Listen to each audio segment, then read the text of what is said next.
నమస్తే, నేను మీ Gopi. Welcome back to our channel. ఈరోజు మనతో వచ్చేసరికి మొన్నటి వరకు జబర్దస్త్ టీమ్ లీడర్, ఈరోజు పొలిటికల్ లీడర్. దీని మీద నీ స్పందన ఏంటన్నా? మొన్న జబర్దస్త్ టీమ్ లీడర్, ఇప్పుడు పొలిటికల్ లీడర్. స్పందన ఉండదు, అనుకుని చేసుకుంటూ పోవడమే, అదే స్పందన. సో నేను ఓన్లీ మూడే క్వశ్చన్స్. ఫస్ట్ వచ్చేసరికి ఆంధ్రప్రదేశ్లో ముఖ్యంగా స్టీల్ ప్లాంట్ వ్యవహారం అనేది పెద్ద ఎత్తున ఒక అంశం నడుస్తుంది. దాన్ని మరొక ముందే ఈ లడ్డు నడుస్తుంది. అంటే స్టీల్ ప్లాంట్ ఏదైతే ఇది ఈ మీడియాలో హల్చల్ కాకుండా ఆపేసి లడ్డు వ్యవహారాన్ని బాగా హల్చల్ చేస్తుంది. దీని మీద ఎలా ఫీల్? స్టీల్ ప్లాంట్ అనేది ఒక విశాఖపట్నం నగరానికి ఉక్కు సంబంధించింది. విశాఖ ఉక్కు, ఆంధ్రుల హక్కు అంటారు. ఇక్కడ ఏంటంటే ఒక ప్రభుత్వం అనేది ఒక చోటే, అంటే దాని మీద ఒక ఇన్వెస్టిగేషన్ పెట్టామనుకోండి, అది నడుస్తూ ఉంటుంది రోజు. ఇప్పుడు నేను సెలూన్ షాప్కి వెళ్ళి బొచ్చు కొడుచుకోను కదా అని మా ఆవిడ అడిగితే బొచ్చు కొట్టించేసాను చూడక్కర్లే, ఇది చూస్తే తెలిసిపోద్ది. దాని మీద ఒక ఇన్వెస్టిగేషను, దాని మీద ఒక పరిశీలన, ప్రభుత్వం ఒక నివేదిక ఇచ్చిన తర్వాత దాని కథ అది నడుస్తుంటుంది.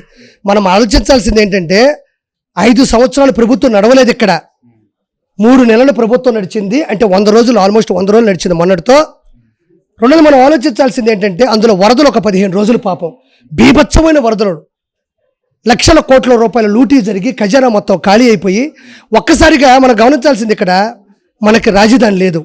రాజధాని అంటే మొత్తం నిర్మాణం జరిగిపోయి ఎక్కడెక్కడ ఏర్పాట్లు ఉంటే దానిపైన చేసుకొని పోతూ ఉంటుంది.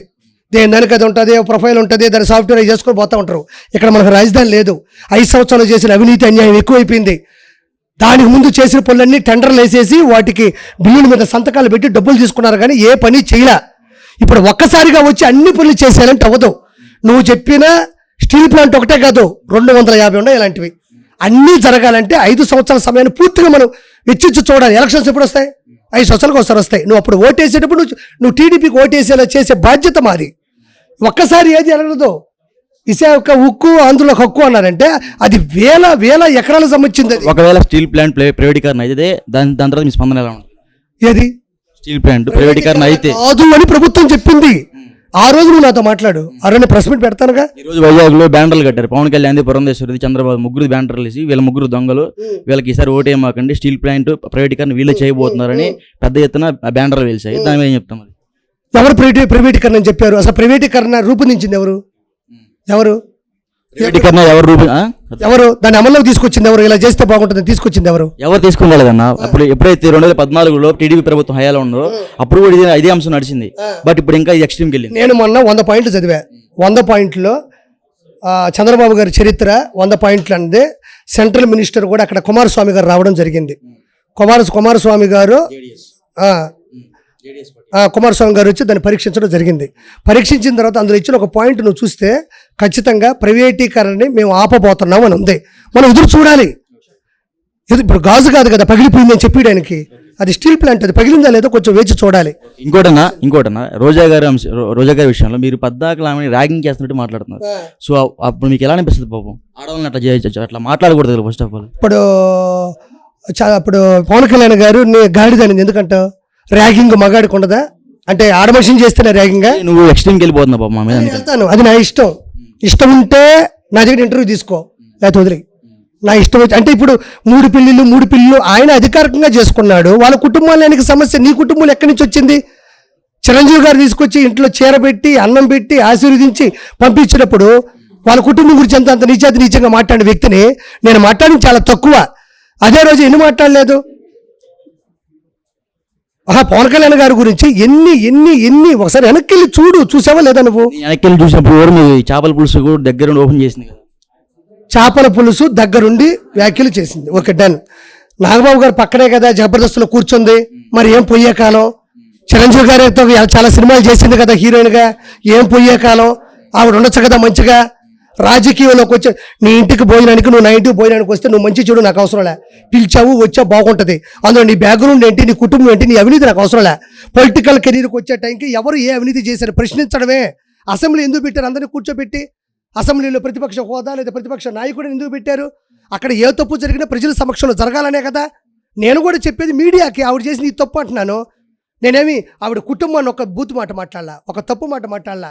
నేనేమన్నాను? నువ్వు చేసిన తప్పు అన్న, పరుష వాక్యాలు మాట్లాడానంటే అందులో ఏం బూతుందో చెప్పు అంటున్నాను. నేను తాగి వచ్చింది అన్న, తాగలేదని వచ్చి ఆవిడ మాట్లాడమని చెప్పి చూద్దాం. తాగిందని చెప్తున్నాను నేను. ఒక నాయకురాలు ఉండి 4 పాయింట్లు కూడా పేపర్ పెట్టుకొని చదువుతుంటే ఇది ఏమి దద్దమ్మ వేషాలని చెప్పి అందులో తప్పే ఉంది. నువ్వు సమాజం కోసం ప్రజల చేత ప్రజల కొరకు ప్రజల యొక్క ప్రజాస్వామ్య డెమోక్రసీలో నిలబడ్డప్పుడు ఇప్పుడు ఒక సీఎం ఉంటాడమ్మా, ఆయన గంటన్నర మాట్లాడాలి. రెండో పాయింట్ ఏంటంటే వాళ్ళు మాట్లాడే ప్రతి పాయింట్ అరే వదిలేసాము అని అనుకోకూడదు. ఎందుకంటే లక్షల మంది జనాలు వస్తారు. జస్ట్ ఒక 10 ఛానల్స్ ముందు కూడా 4 పాయింట్లు కూడా గుర్తుపెట్టుకోకపోతే ఎట్లా? కొన్ని ఉంటాయి 3,42,552 కొన్ని ఉంటాయి. ఒక నివేదిక అవి చదవండి. ఎందుకంటే అది పేపర్ కూడా ఒక స్టేట్మెంట్ కాబట్టి చూపించాలో తప్పు లేదు. దాని పేరు కూడా చూసి చదవాలంటే ఎట్లా తమ్ముడు? ఇంకోటి ఇంకొక కాదనలేదు. ఇంకోటి పవన్ కళ్యాణ్ గారు నిన్న దీక్ష చేపట్టారు. ఈ దీక్షలో భాగంగా ఈరోజేమో విజయవాడలో మొత్తం క్లీన్ చేస్తున్నారు, నిన్నేమో తిరుపతి వెళ్ళి మొత్తం శుద్ధి చేసి వస్తున్నారు. దానికి ఏం చెప్తాం? మరి అంటే చాలామంది నెగిటివ్ ట్రోల్స్ చేస్తున్నారు ఆయన మీద. ఆయన పని కూడా లేకపోతే డిప్యూటీ సీఎం అంటున్నారు. ఇప్పుడు ఫర్ ఎగ్జాంపుల్ ఇప్పుడు నువ్వు ఇది మైక్ పట్టుకున్నావు, నువ్వు పనోడివే యాంకర్వే? పనోడు ఎట్టవుతావు? ఆయన కూడా అంతే. దేవుని సేవ చేస్తున్నాడు కాబట్టి సేవకుడు, పనోడే. దేవునికి పనోడు, దేవుని పనిలో నిమగ్నమైన వాడు, దేవుని సేవకుడు. సేవ చేసేవాడిని పనోళ్ళని అంటావు. దేవుడి కోసం చేసిన పనోడు, ఆంధ్ర రాష్ట్రానికి మనోడు, మనకు కావలసిన వాడు, వైఎస్ఆర్సీపీని పోయిపించిన వాడు, బకెట్లు వైఎస్ఆర్సీపీ వాళ్ళని పోయిపించిన వాడు, వెంకటేశ్వర స్వామి ప్రియభక్తుడు.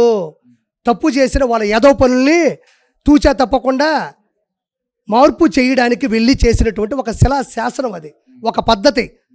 మనం వెంకటేశ్వర స్వామి దగ్గరికి వెళ్తాం, అది వేరు. వినాయక స్వామి టెంపుల్కి వెళ్తాం, దాని పద్ధతి వేరుంటుంది.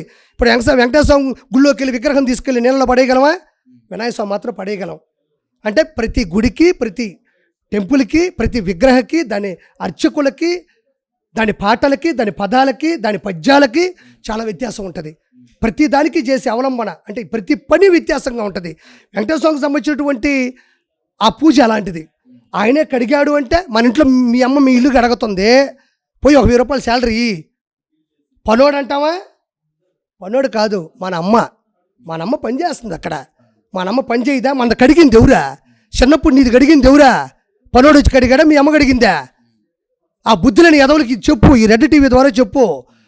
మీ ఇళ్లలో పనిచేసింది ఫస్ట్ ఇచ్చి పనుల మీ అమ్మ, స్నానం చేయించింది ఎవరు? మీ అమ్మ కాదా? మీ ఇంట్లో మరుగుదొడ్లు కొడిగింది మీ అమ్మ కాదా? అన్నం వండింది మీ అమ్మ కాదా? అన్నం మొత్తం తిని మిగిలిపోతే ఆ చివరిలో తినింది మీ అమ్మ కాదా?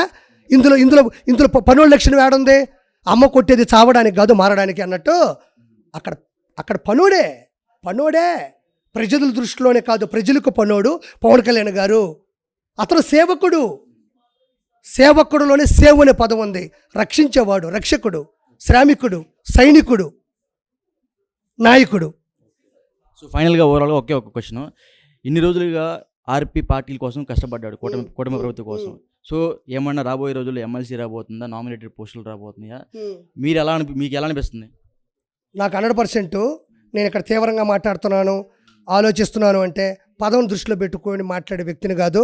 రెండో పాయింట్ ఏంటంటే నేను అనే వ్యక్తిని నేను ఎప్పటికీ వైఎస్ జగన్మోహన్ రెడ్డిని ప్రశ్నిస్తూనే ఉంటా. నా ప్రాణం పోయినా వెనక్కి తగ్గేదే ఉండదు.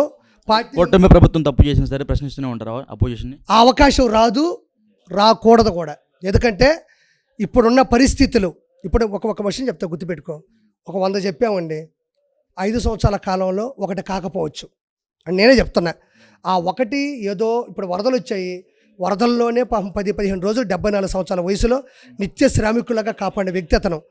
ఓకే, ఇప్పుడు మనం 100 అనుకుంటాం, ఒకటి కాకపోవచ్చు. అది జనాల యొక్క ప్రగతి పూర్తిగా నాశనమైనంత స్థాయికి అయితే దిగజారి పనులు ఉండదు కదా. 1-6 అనేది ఖచ్చితంగా జరుగుతాయి. నేను చెప్తున్నా, ప్రపంచంలో ఏ పథకం కూడా 100% అమలు అవ్వలేదు. ఏదో అంటే ప్రకృతి విపత్తు, ఇప్పుడు ఏదైనా రేపు ఇంకోటి ఏదన్నా జరిగింది, ఆ సమయం సందర్భం మొత్తం దానికి హెచ్చించాల్సి వస్తుంది, దానికి మనం ఖర్చు పెట్టాల్సి వస్తుంది. కాబట్టి 100% అనేది నేను చెప్పలేను. అంటే 100% అవుతుందని నాకు నమ్మకం ఉంది. కానీ నువ్వు అడిగిన ప్రశ్న చెప్తున్నా, 99.99%.